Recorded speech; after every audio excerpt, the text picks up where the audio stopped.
aliwapa uwezo kufanyika watoto wa Mungu. Kwa nini Yesu alikuja mara ya kwanza? Alikuja mara ya kwanza kutoa fursa kwa watu wampokee, wale wanaompokea. Kama hujampokea Yesu mara ya kwanza, mara ya pili haikuhusu. Kwa hiyo hatua ya mara ya kwanza ni muhimu sana. Kumjua Yesu huyu wa mara ya kwanza ni muhimu sana.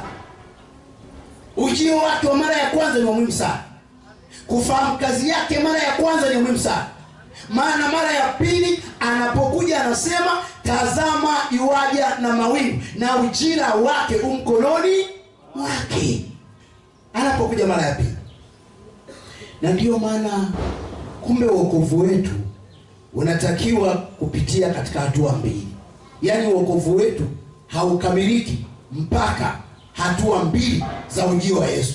Ujio wa mara ya kwanza peke yake haujakamilisha wokovu wetu, umefanya sehemu. Ujio mara ya pili unakamilisha wokovu wetu. Ndio maana hiyo Waebrania 9:28 amesema atakuja mara ya pili kwa wale wanaomtazamia kwa wokovu. Kwa hiyo wokovu wetu unakamilika Yesu anapokuja mara ya pili. Mara ya kwanza, mara ya pili imekamilika. Na maisha ya mwanadamu ili aweze kuokolewa lazima naye apite hatua mbili. Kwanza azaliwe mara ya kwanza, awepo duniani. Hakuna habari ambazo utasikia za wokovu bila kuwepo duniani. Kwa hiyo lazima huyu mwanadamu awepo, azaliwe mara ya kwanza. Halafu na yeye kama Yesu alivyokuja mara ya kwanza, halafu atakuja mara ya pili, ndivyo mwanadamu atakuwa azaliwe mara ya kwanza, halafu azaliwe mara ya ngapi? Mara ya pili. Zaliwa mara ya pili. Katika makambi haya Bwana anatafuta wanaozaliwa mara ya pili, wale ambao hawazaliwi katika mwili bali katika roho, kubatizwa. Amen. Kubatizwa. Amen. Katika maji na katika roho umezaliwa. Hakuna mtu atenda mbinguni kama hujazaliwa, yani hujapata badiliko. Wewe ulivyo ni vile ulivyozaliwa, huna badiliko katika maisha yako. Huwezi kumwona Yesu anayekuja mara ya pili. Hilo badiliko linahitajika sasa. Wote waliompokea. Kwa hiyo Yesu alizaliwa, akaishi, akafa, akafufuka, maandiko yasema, akapaa mbinguni. Alienda mbinguni. Kwa hiyo anapokuja mara ya pili anatoka juu. Na Biblia inasema ameketi mkono wa kuume wa Mungu. Ameketi mkono wa kuume. Kuketi mkono wa kuume sio kwamba Yesu yuko mkono wa kuume kama ilivyo hivi. Ni lugha ya kuonyesha yuko katika nguvu ya Mungu. Nguvu, maana mkono wa kuume na mkono wa kushoto upi wenye nguvu? Upi wenye nguvu? Wa kuume ndio wenye nguvu. Mara chache sana utakuta mtu mkono wake wa kushoto ndio una nini? Ndio wale tunaita mashoto. Unaona Mara chache wachache. Lakini mara nyingi, mara zote ni mkono wa kuume. Mkono wa kuume. Na utafiti unaonyesha kwamba kwa nini mkono huu hauna nguvu sana? Operation aliyofanya Mungu ilifanyikia upande gani? Huu au huu? Wa kushoto au wa kulia? Operation aliyofanya Mungu kwa Adamu alifanya upande gani? Sasa ndio huko kuna mkono.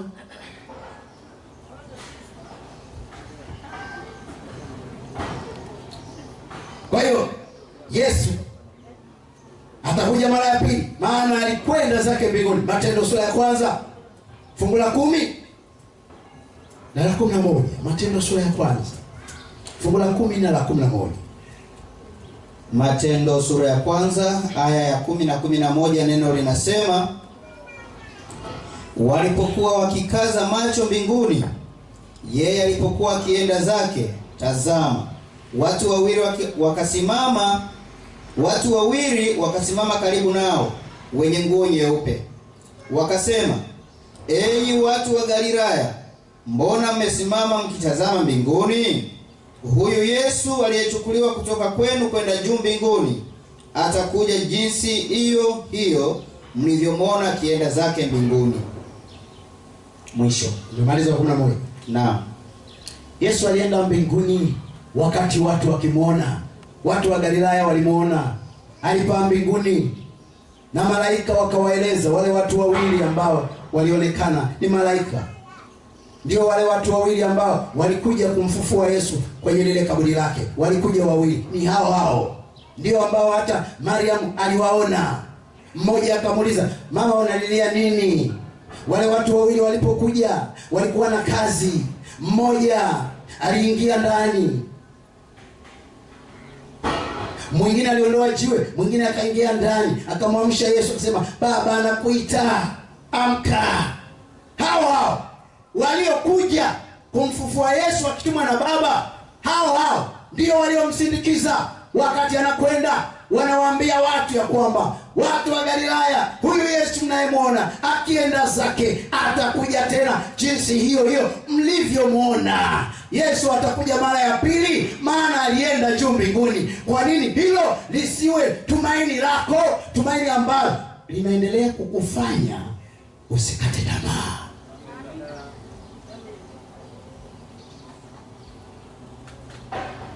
Sipati picha siku hiyo itakavyokuwa, ila tu maandiko yanasema wapo ambao watashangilia. Ukisoma Isaya 25:9 inasema siku hiyo watasema, tazama huyu ndiye Mungu wetu. Hilo ni kundi la kwanza, watashangilia. Tazama huyu ndiye Mungu wetu, ndiye tuliyemngoja atusaidie. Watafurahia. Tazama, na ule wimbo wa kwaya hiyo ya Kimere, nasikia mkisema habari ya hiyo raha na furaha, kwamba hiyo watu watafurahia katika siku hiyo. Ndiye Mungu wetu tuliyemngoja atusaidie.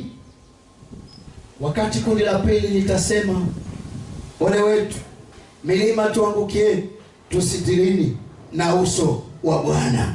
Katika makambi haya yanakusaidia wewe uchague kuwa katika lile kundi litakalofurahia Yesu anapokuja. Kundi ambalo tutasema, tazama huyu ndiye Mungu wetu tuliyemngoja atusaidie. Atakuja, atatusaidia. Waliomngoja atawasaidia, maana alikuja kwa ajili ya hilo. Alipokuja mara ya kwanza, kazi yake ilikuwa ni hilo, na anapokwenda mbinguni anasema, naenda kuandalia mahali. Alishamaliza kila kitu hapa cha kuandaa kwa ajili ya wokovu wa mwanadamu. Anakuja mara ya pili kukamilisha.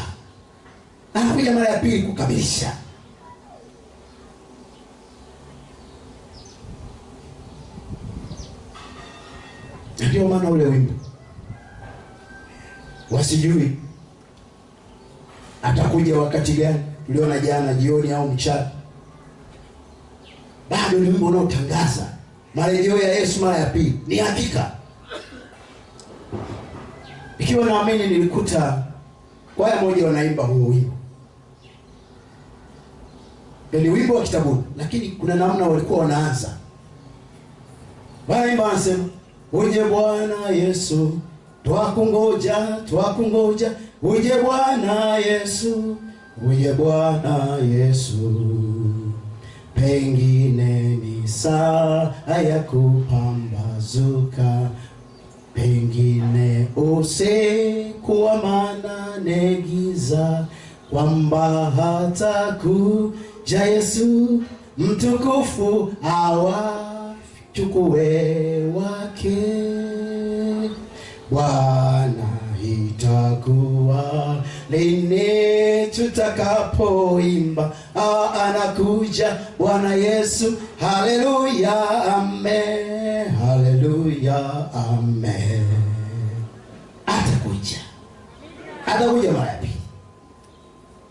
Sasa wanaomsubiri, hawa wanaomsubiri Yesu wanatakiwa waweje? Ndugu zangu, maandiko yanasema hawa wanamsubiri. Mimi naye msubiri, wewe unayemsubiri, unatakiwa uishi maisha ya usafi. Unajua usafi hata katika maisha ya kawaida ni jambo la muhimu. Tuko hapa, tuko safi, nguo zetu ni safi, zimefuliwa, umeoga, unapendeza kwa sababu ya usafi. Nyumba zetu ni safi, na nyumba zinatakiwa kuwa katika mazingira masafi, ndani kusafi. kitanda kimetandikwa vizuri. Wapo watu ambao huwa wanaishi hivi hivi tu, hawafanyi mazingira yakae vizuri. Hilo jambo, Mungu ni msafi sana, kwa hiyo anahitaji mambo yote yaende kwa usafi na utaratibu. Ukisoma Wakorintho wa kwanza sura ile ya 14 na fungu la 40 nasema basi mambo yote yafanyike kwa utaratibu na uzuri. Kwa hiyo Mungu anapenda mambo yaende kwa uzuri. Usafi ni jambo zuri kwa Mkristo. Usafi pale nyumbani kwako, mazingira yawe safi, vyombo visafi. Na hakuna mwanaume anapenda mwanamke mchafu. Tena usafi unataka uzidi kwa wanawake. Amen. Kwa sababu unavyoonekana tu inapendeza ukiwa msafi, lakini ukiwa mchafu hata ipendezi.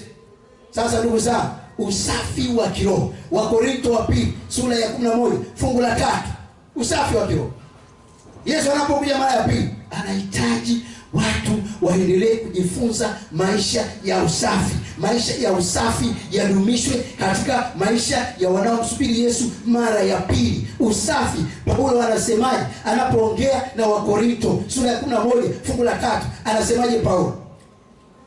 Wakorintho 11 aya ya 3, neno la Mungu linasema, lakini nachelea kama yule nyoka alivyomdanganya Hawa kwa hila yake, asije kawaharibu fikra zenu, mkauacha unyofu na usafi kwa Kristo. Mkauacha unyofu na usafi. Msafiri wa kwenda mbinguni, usiache unyofu na usafi. Maisha ya kiroho yanahitaji unyofu na usafi. Usijichafue.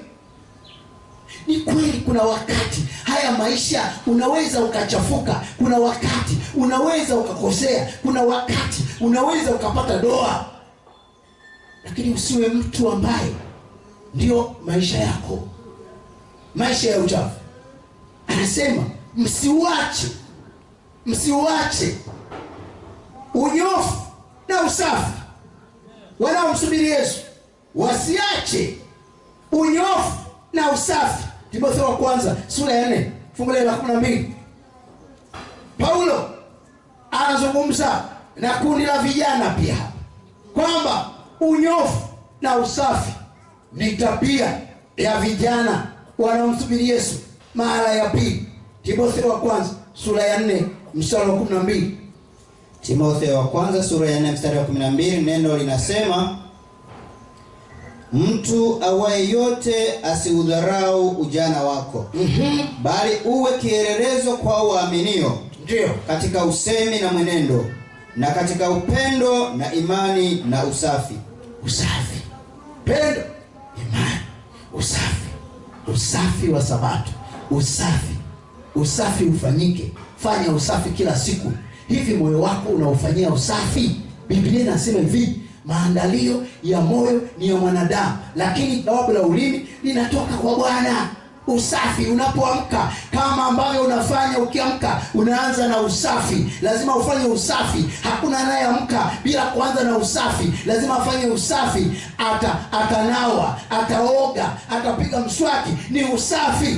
Jenga tabia ya usafi wa kiroho. Siku isipite usafishi moyo wako. Siku isipite kwenda kwa Bwana. Siku isipite kumwambia yeye ambaye anafanya hiyo kazi akufanyie usafi. Unahitajika, sio usafi wa nje tu. Ndio maana Yesu akasema maneno haya Mathayo sura 25, akiwaambia Mafarisayo, maana aliona usafi wao ni wa nje, wanafanya bidii kwa usafi wa nje, lakini akitazama ndani haoni bidii ya kufanya usafi, haoni jitihada za kufanya usafi. Yesu anapokutazama katika kambi hili anaona nini? Unayo bidii, unafungua moyo ili usafi ufanyike, uondoe ule uchafu ulioko ndani yako, ule uchafu ambao ulijipenyeza. Je, unafanya jitihada za kuondoa uchafu huo?